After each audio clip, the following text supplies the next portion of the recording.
Hello and जय Hind to all. चलिए discussion करते हैं रिलेटिव प्रोनाउंस को। ये प्रोनाउंस का हमारा पार्ट 3 वाला वीडियो है और इस वीडियो में हम डिस्कशन करेंगे कि इसके बारे में, रिलेटिव प्रोनाउंस के बारे में, जो काफ़ी बार एग्जाम में पूछा जाता है।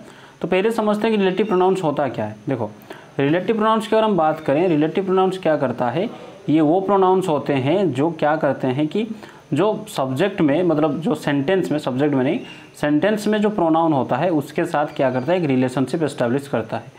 इसीलिए इसको कहा जाता है रिलेटिव प्रोनाउंस। जैसे ये वाला सेंटेंस आप देख सकते हैं कि he is the person whom everyone likes, मतलब वो इंसान है या फिर वो पर्सन है जिसको हुम मतलब जिसको एवरीवन लाइक, जो कि जिसको हर कोई पसंद करता है। तो ही के साथ यहाँ पे क्या किया गया, हुम का यहाँ पे क्या कर रहा है, रिलेशन बन रहा है। तो he is the person whom everyone likes. Okay, तो मतलब जो रिलेटिव प्रोनाउंस की जब हम बात कर रहे हैं, ये क्या कर रहे हैं कि सेंटेंस में जो पहला वाला प्रोनाउन होगा उसके साथ ये क्या कर रहा है, एक रिलेशन बना रहा है। ओके, तो ही हमारा क्या है, प्रोनाउन है। आगे इसको समझते हैं। देखो, जो सबसे ज़्यादा एग्जाम में पूछता है वो हु और हुम के बारे में पूछता है, मतलब कहाँ पे हम हु लगाएं और कहाँ पे हम हुम का इस्तेमाल करें। देखो, एक चीज़ ध्यान रखना है कि हु जो है, हु हमेशा से कहाँ पे इस्तेमाल होता है, हु इस्तेमाल होता है जहाँ पे सब्जेक्ट की तरह इस्तेमाल होता है हु। ठीक है, मतलब सेंटेंस में ये जो रिलेटिव प्रोनाउन हु है, अगर हम उसको सब्जेक्ट की तरह इस्तेमाल करते हैं तो हम वहाँ पे हु को लगाएंगे। अगर वहीं पे हुम कहाँ पे इस्तेमाल होता है, जबकि वो ऑब्जेक्ट होता है। ठीक है, ऑब्जेक्ट की तरह इस्तेमाल होता है। जैसे एग्जाम्पल यहाँ पे देख सकते हो कि हु डिलीवर्ड दिस पैकेज। अच्छा, मैंने बोला कि हु इस्तेमाल होता है सब्जेक्ट की तरह। सब्जेक्ट मतलब क्या करता है, जो कुछ ना कुछ काम करेगा, है कि नहीं। सब्जेक्ट तो वही होगा ना जो कुछ ना कुछ काम करेगा, लेकिन ऑब्जेक्ट क्या होगा, जो काम नहीं करेगा। तो यहाँ पे देखो, हु डिलीवर्ड दिस पैकेज, मतलब किसने ये पैकेज डिलीवर किया। तो मतलब हु क्या कर रहा है, ये डिलीवर वाला काम कर रहा है कि नहीं। हालांकि यहाँ पे डिलीवर क्या किसने किया उसको पूछा जा रहा है, लेकिन अगर देखा जाए तो ये काम तो यही कर रहा है ना कि किसने डिलीवर किया। और जबकि हम अगला वाला सेंटेंस अगर पढ़ें कि this package was delivered to whom, मतलब इस पैकेज को किसको डिलीवर करना है। तो मतलब पैकेज डिलीवरी कोई और कर रहा है, लेकिन जो हुम है उसको डिलीवर किया जाएगा। मतलब ये हुम क्या है, यहाँ पे ये काम नहीं कर रहा है कि नहीं, नॉन डूअर है, मतलब वर्क नहीं कर रहा है। तो ये हुम यहाँ पे क्या है, तो हम कहेंगे ये हुम है, ऑब्जेक्ट है। ठीक है, मतलब एक चीज़ अगर मैं यहाँ पे समराइज करूँ तो वो क्या है कि हु हम इस्तेमाल करेंगे जहाँ पे सब्जेक्ट की तरह दिखाना होगा, अगर हुम हम कहाँ पे इस्तेमाल करेंगे, जब हम उसको ऑब्जेक्ट की तरह इस्तेमाल करेंगे। आगे बढ़ते हैं। देखो, इसको धीरे धीरे आपका पूरा क्लियर हो जाएगा डाउट सारे के सारे। देखो, कहाँ पे हम हु लगाएं और कहाँ पे हम हुम लगाएं। देखो, अगर प्रोनाउन, ध्यान देना, अगर जो प्रोनाउन है वो क्या करे, वो खुद काम कर रहा है, if the pronoun performs the action, तो हमें लगाना है हु। अगर वहीं पे वो काम नहीं कर रहा है, जो मैंने बताया एक्शन नहीं कर रहा है, तो लगाना है आपको हुम। ठीक है, ये बात मैं आपको बता दिया। आगे चलते हैं। देखो, we wanted to know, who और हुम आपको चूज करना है, हु से, हु और हुम से। वी वांटेड टू नो मतलब हम जानना चाहते हैं कि कौन, मतलब या फिर किसने एक्टिंग किया है इस मूवी में, who acted in the movie. तो यहाँ पे देखो, एक्टिंग करने की बात आ रही है, मतलब कोई काम की बात आ रहा है कि नहीं, तो वर्क की बात आ रही है, एक्शन की बात आ रही है। तो यहाँ पे काम करने की बात आ रही है, तो मतलब हम क्या चूज करेंगे, जो सब्जेक्ट। ओके, तो सब्जेक्ट कौन होता है, हु या हुम, तो हमारा हो गया आंसर हु। तो we wanted to know who acted in this movie. समझ में आ रहा है कि नहीं, we wanted to know who acted in the movie. हमको क्या चाहिए, किसने काम किया, एक्टिंग किया। तो एक्टिंग मतलब क्या आ रहा है, एक्शन आ रहा है। तो किसने काम किया, तो जिसने काम किया उसके बारे में हमें क्या बताना है, हु को जोड़ना है उसके लिए हमें। आगे बढ़ते हैं। देखो, अगर एक आपको, देखो कभी कभार ये ऑब्जेक्टिव, मतलब ऑब्जेक्ट और सब्जेक्ट वाला कभी कभार आपको थोड़ा बहुत कन्फ्यूजन कर सकता है, लेकिन आपको कन्फ्यूज नहीं होना है। मैं आपको एक बहुत ही ज़बरदस्त गोल्डन ट्रिक बताने जा रहा हूँ। इस ट्रिक के माध्यम से आप 5 सेकंड में आंसर निकाल सकते हो। देखो, अगर आपको हु लगाना, ये हुम में आपको ऑप्शन मिले कि यहाँ पे हु लगेगा या हुम लगेगा, तो ध्यान देना कि हमेशा से पहले क्या होगा कि हु अगर कहीं पे आपको लगाना है, मतलब ध्यान दो, अगर कहीं पे फिल इन द ब्लैंक्स है और उसमें आपको चूज करना है या हु लगाऊँ या हुम लगाऊँ। अगर फिल इन द ब्लैंक्स के बाद, ध्यान देना, अगर फिल इन द ब्लैंक्स के बाद कोई भी वर्ब आ जाए, वर्ब तो आपको पता है क्रिया, मतलब कोई एक्शन, मतलब कोई काम की बात हो रही होगा, तो फिल इन द ब्लैंक्स के बाद अगर कोई वर्ब आए तो आपको लगाना है किसको, हु को लगाना है। समझ में आया मेरी बात। अगर फिल इन द ब्लैंक्स के बाद वर्ब आया तो आपको लगाना है हु।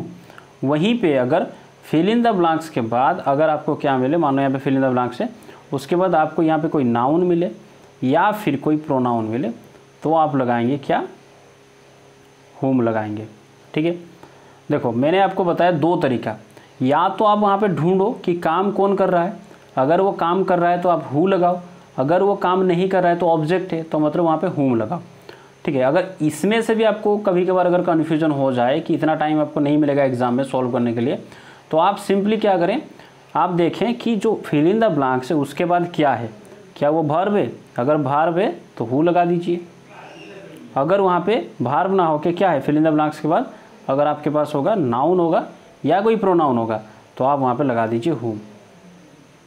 ठीक है, इतना बात आपको समझ में आएगा। देखो यहाँ पे इसका यूज कैसे करेंगे, देखो द पर्सन विथ हु होगा या हुम होगा, आई फॉट वाज माई नेबर, मतलब जो इंसान के साथ, जो पर्सन के साथ मैंने लड़ाई किया वो कोई और नहीं बल्कि मेरा नेबर था, मेरा पड़ोसी था।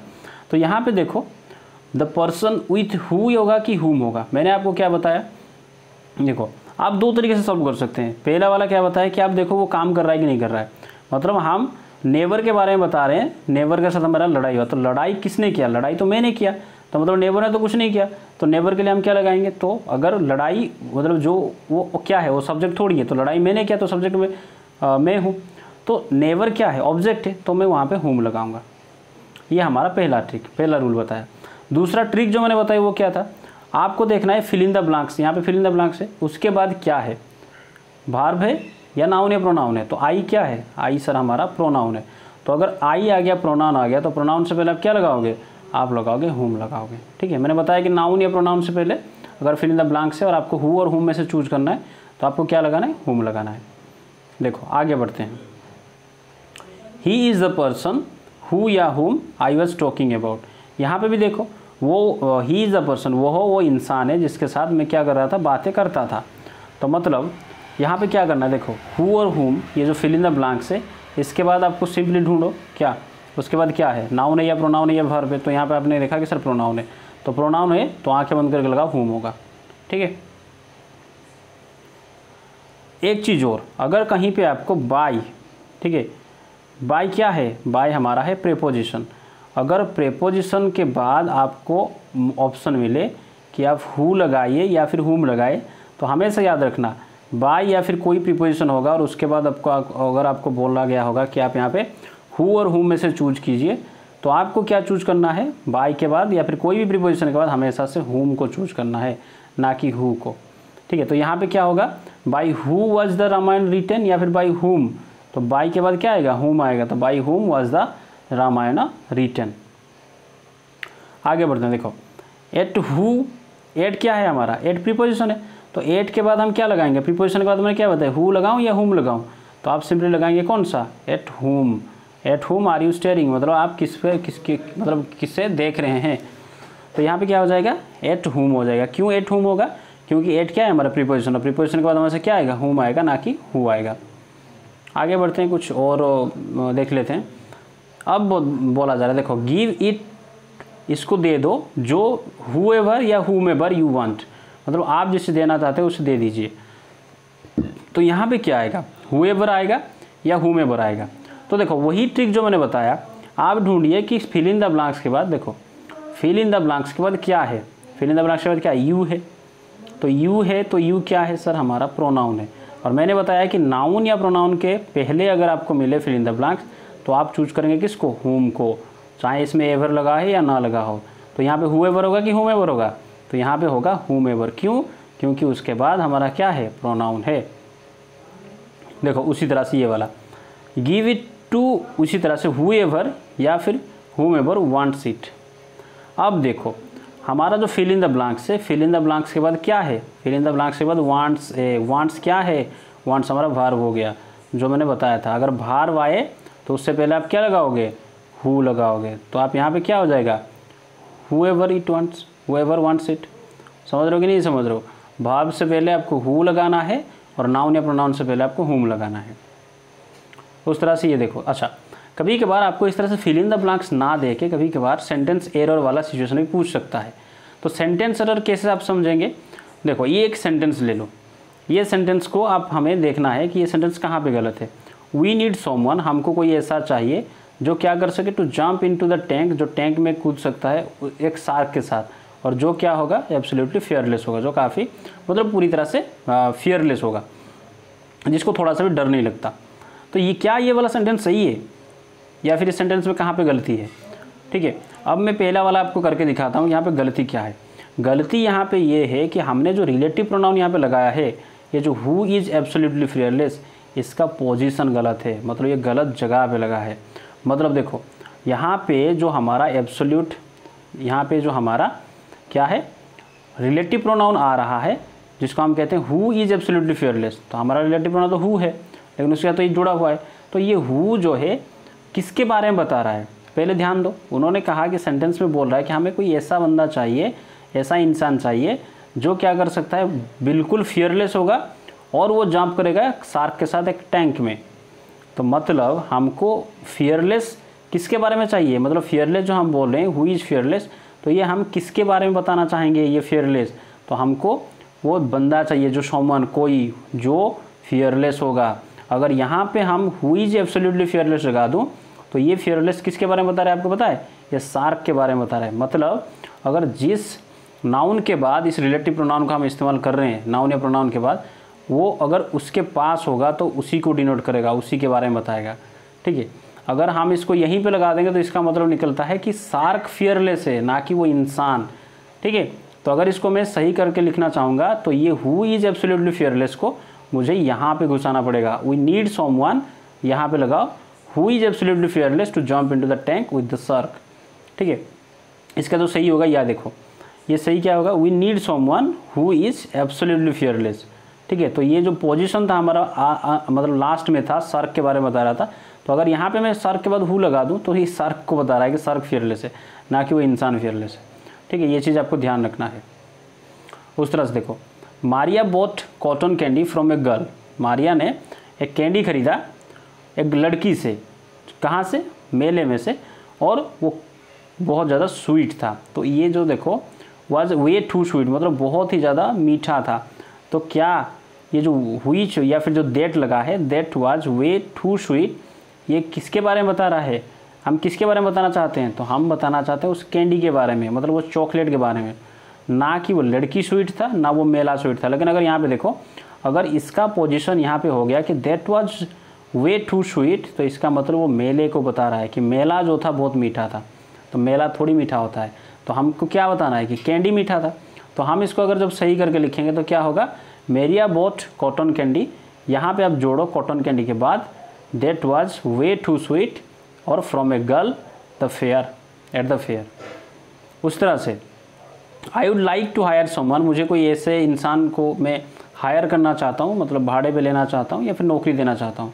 To feed and train our horses, जो हमारे हॉर्स को, घोड़े को क्या कर सके, खाना खिलाए और ट्रेन करे, तालीम दे उसको, और जो हु डाजंट स्मोक, जो स्मोकिंग नहीं करता, मतलब जो सिगरेट विगरेट नहीं इस्तेमाल करता। तो यहाँ पे देखो, क्या इसका पोजीशन सही है, इसका पोजीशन सर सही नहीं है, गलत है। क्यों? क्योंकि यहाँ पे अगर मैं हु डजंट स्मोक लगा दूँ तो ये हॉर्स के बारे में बता रहा है। ठीक है, हॉर्स के बारे में बता रहा है, तो हॉर्स थोड़ी स्मोकिंग करेगा, तो हमको ऐसा इंसान चाहिए। तो मैं यहाँ पे कहूँगा I would like to hire someone, वहाँ पे लगाओ हु डजंट सम, जो स्मोकिंग नहीं करता और वो क्या करेगा, मेरे घोड़े को ट्रेन करेगा और खिलाएगा।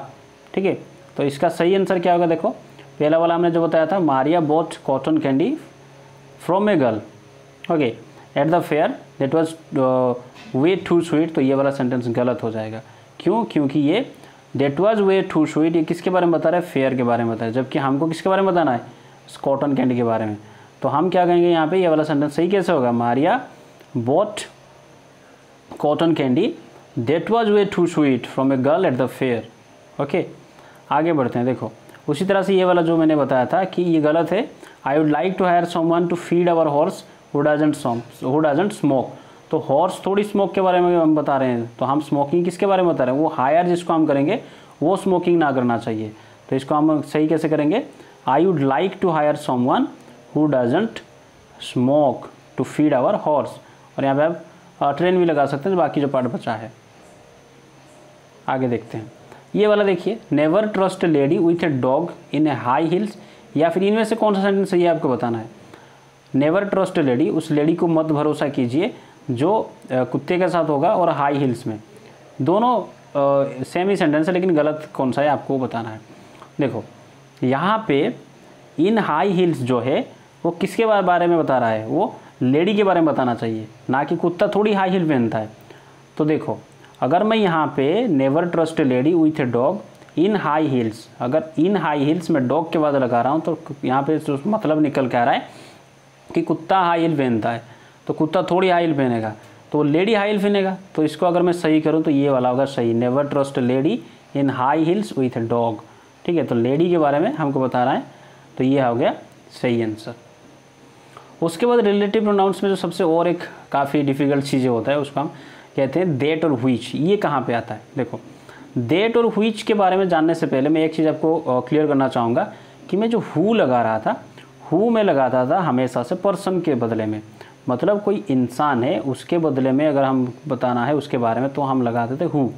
लेकिन देट या व्हिच हम पर्सन के बारे में नहीं लगाएंगे, हम मेनली किसके बारे में लगाएंगे, कोई भी थिंग्स के बारे में। ठीक है, और जैसे कोई ऑब्जेक्ट होगा, कोई चीज़ होगा, थिंग होगा, तो उसके बारे में अगर हमको बताना है तो हम लगाएंगे व्हिच और देट।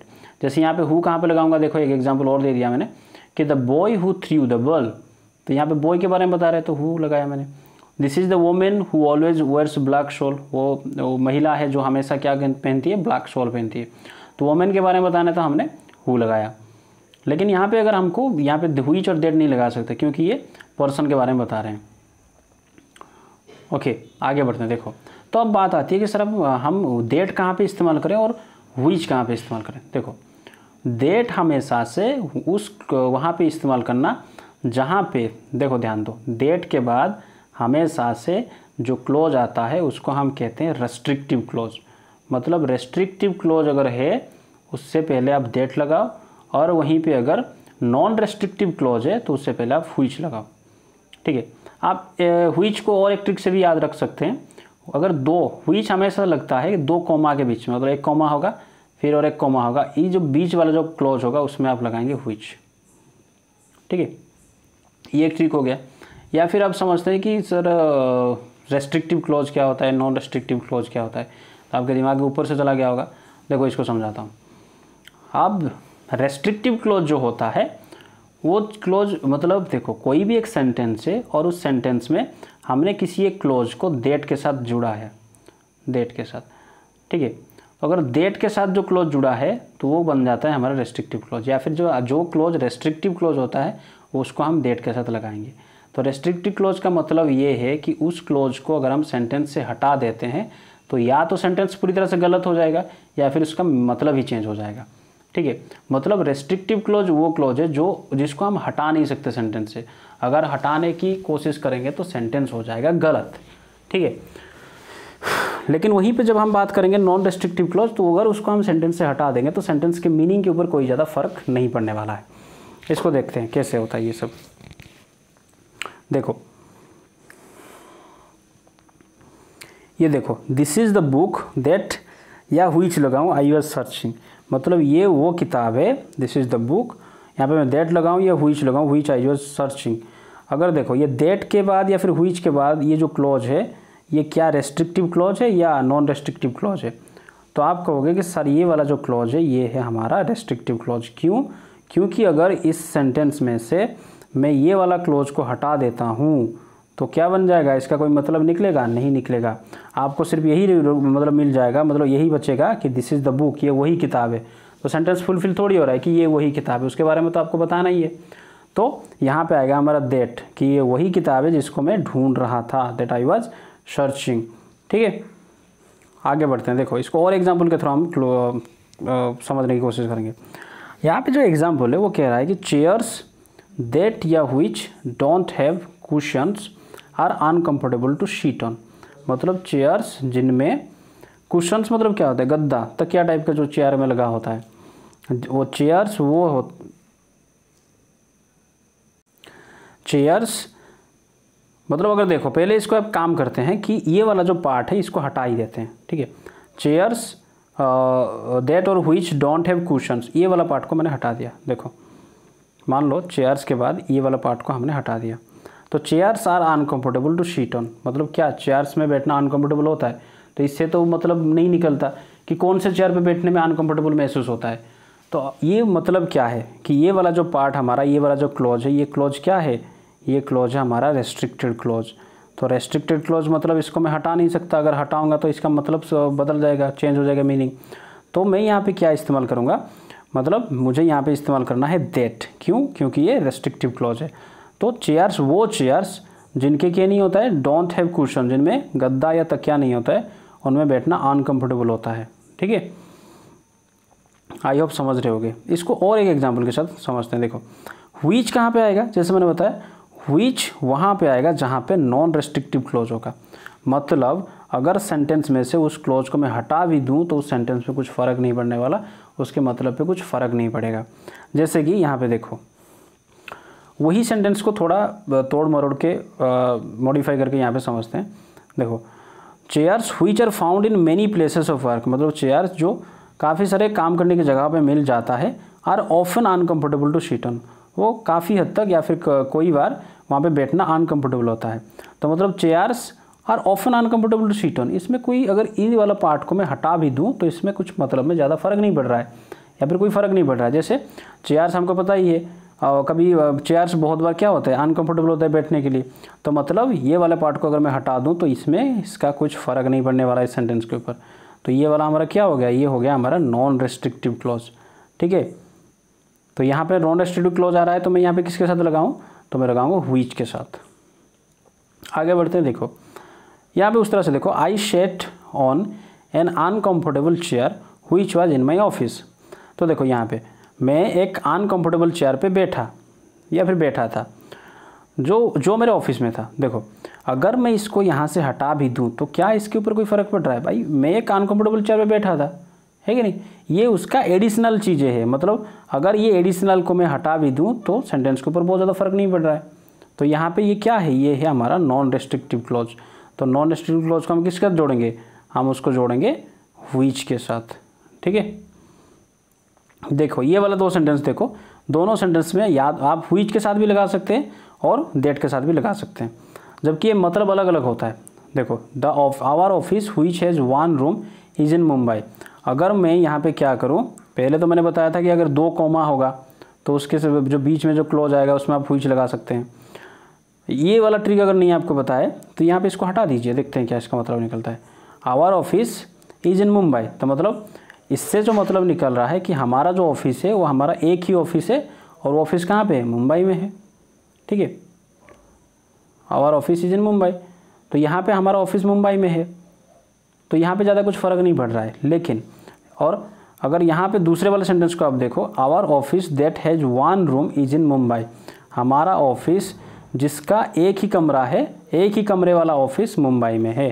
तो मतलब हमारे जो कंपनी है उस कंपनी का एक से ज़्यादा क्या है, ऑफिसेस हैं, और उनमें से हम उस ऑफिस की बात कर रहे हैं जिस ऑफिस में क्या है, एक रूम वाला ऑफिस जो कहाँ पे मुंबई में है। तो ये दोनों का दोनों सेंटेंस सही होगा।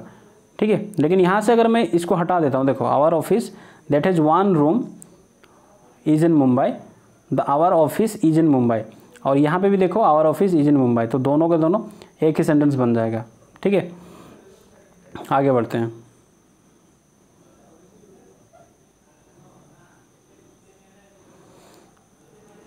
ये वाला देखो, the man and his dog who और होम, या फिर दैट लगाऊं या फिर व्हिच लगाऊं, आई सॉ एस्टरडे, मतलब वो इंसान और वो कुत्ता जिसको मैंने एस्टरडे में देखा था वो किडनैप हो चुके हैं। ध्यान दो यहाँ पे क्या होगा।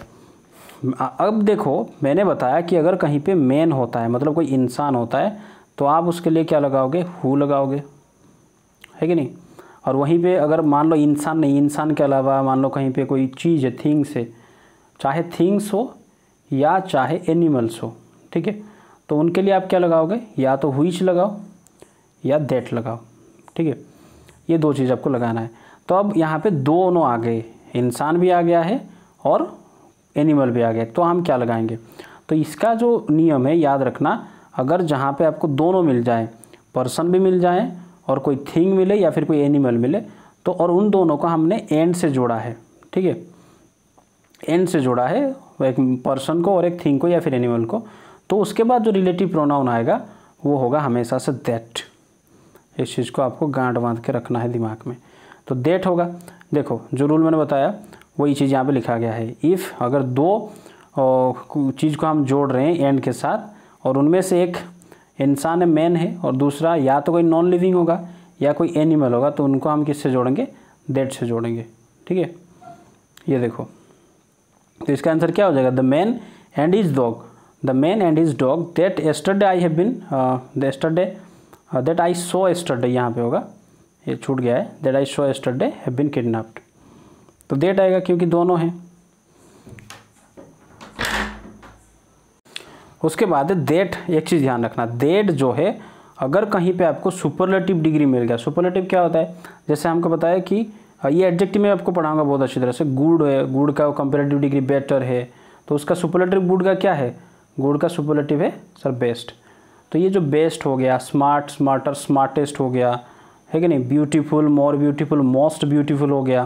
तो ये सब क्या है? जैसे यहाँ पे मोस्ट लग जाए, जहाँ पे हमको जैसे मैंने बताया कि जैसे और भी बहुत से हैं, वंडरफुल, मोर वंडरफुल, मोस्ट वंडरफुल, है कि नहीं।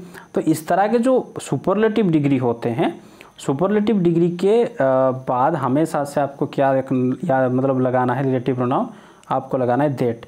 चाहे इंसान ही क्यों ना हो, या फिर चाहे कोई एनिमल हो, चाहे कोई थिंग भी हो, ठीक है। तो अगर उसके बाद सुपरलेटिव डिग्री इस्तेमाल हो रहा है तो आपको दैट ही लगाना है। इस चीज़ को ध्यान रखना है। जैसे यहाँ पे देखो, mister Sharma is the most hard working person that I have seen in my life. मतलब मिस्टर शर्मा, मैंने अपने ज़िंदगी में जितने भी लोग देखे उनमें से सबसे हार्ड वर्किंग कौन है? मिस्टर शर्मा। तो सबसे हार्ड वर्किंग मतलब मोस्ट हार्ड वर्किंग हम बताएं, तो मोस्ट क्या है? हमारा सुपरलेटिव डिग्री है। तो उसके बाद यहाँ पे देखो दैट ही आएगा, ठीक है। क्या आएगा? दैट ही आएगा, क्योंकि सुपरलेटिव डिग्री के बाद हमेशा से आपको दैट इस्तेमाल करना है। इस तरह से और एक एग्जाम्पल लेते हैं। देखो, she is the smartest women that we have witnessed. मतलब वो सबसे स्मार्ट महिला है आज तक हमने जिससे देखा है। तो सी इज़ द स्मार्टेस्ट, तो स्मार्टेस्ट आ गया हमारा क्या? Superlative degree. तो उसके साथ हम क्या लगाएंगे? उसके बाद दैट आएगा। देखो, जबकि ये क्या है? शी क्या है? शी है हमारा पर्सन। जबकि मैंने बताया था कि पर्सन के साथ क्या आता है? हु आता है या हुम आता है।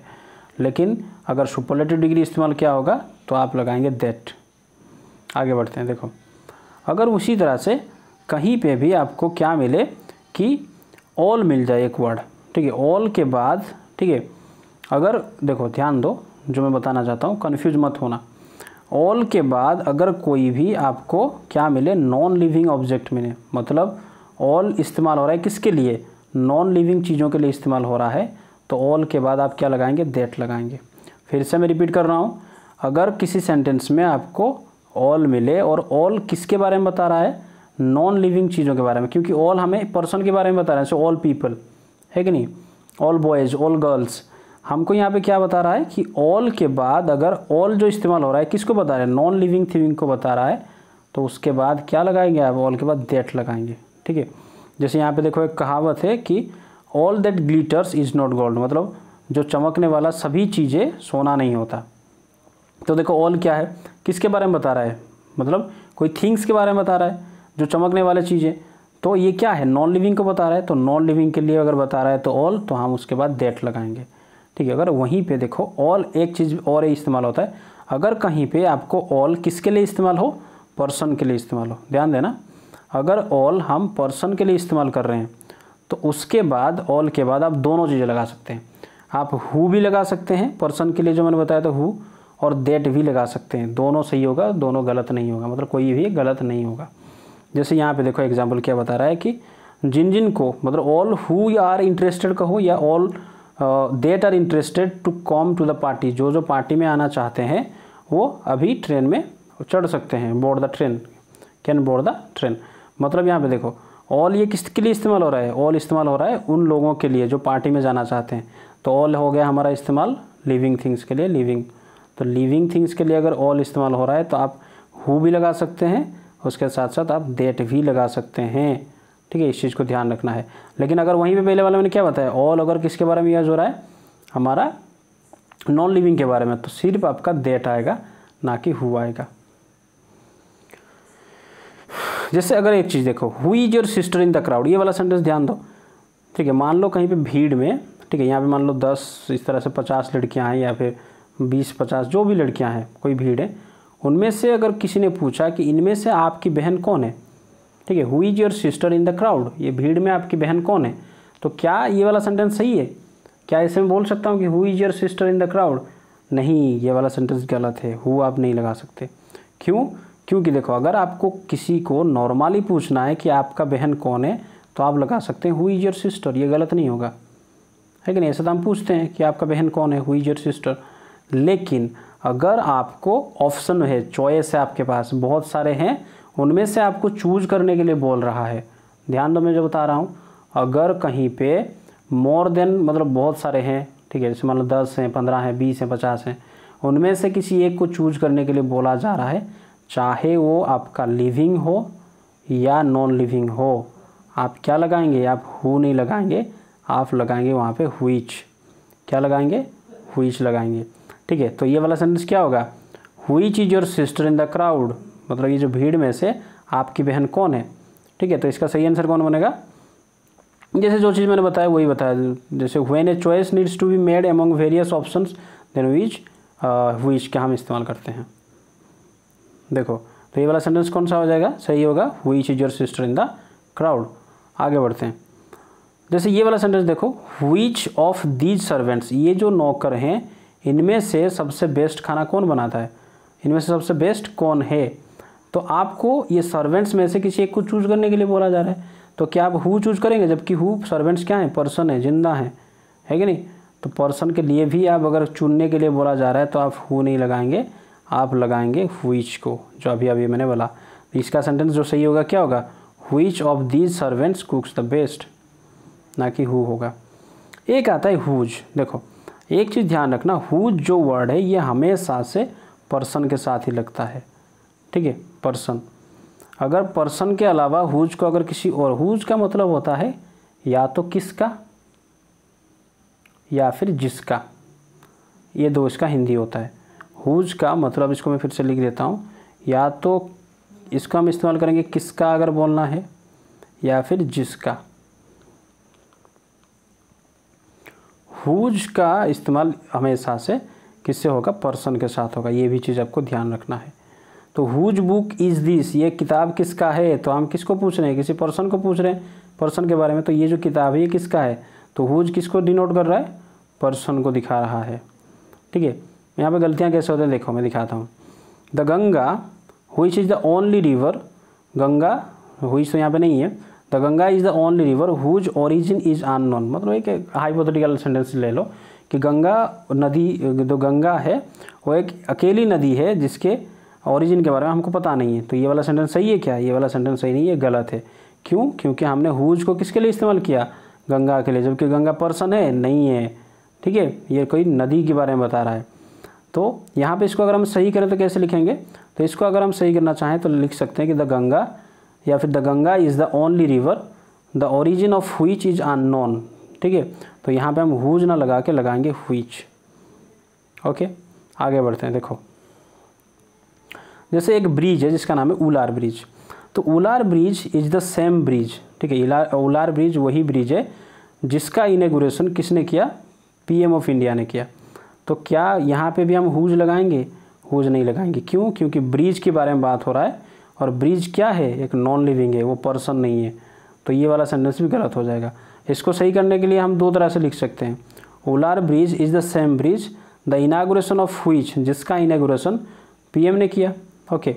या फिर इसको हम इस तरह से भी लिख सकते हैं, उलार bridge is the same bridge which was inaugurated, जिसका इनागुरेटेड किया गया by the PM of India, ठीक है। तो आप यहाँ पे हुज नहीं लगा सकते। तो ये था हमारा रिलेटिव प्रोनाउंस के बारे में। नेक्स्ट वाले पार्ट में हम डिस्कशन करेंगे इसको, एक और एग्जाम में फेवरेट जहाँ से काफ़ी कुछ सवाल पूछा जाता है, जिसको हम कहते हैं रिफ्लेक्सिव प्रोनाउन। और रिफ्लेक्सिव प्रोनाउन क्या है ये मैं थोड़ा बताता हूँ। जिस प्रोनाउन के पीछे सेल्फ लगा होता है, जैसे माई सेल्फ हो गया, हिम सेल्फ हो गया, ठीक है, हर सेल्फ हो गया, आवर सेल्फ हो गया। तो इन सब चीज़ों जो रिफ्लेक्सिव प्रोनाउन है इनके बारे में हम नेक्स्ट पार्ट में डिस्कशन करेंगे। तो फिर मिलेंगे नेक्स्ट पार्ट में। जय हिंद।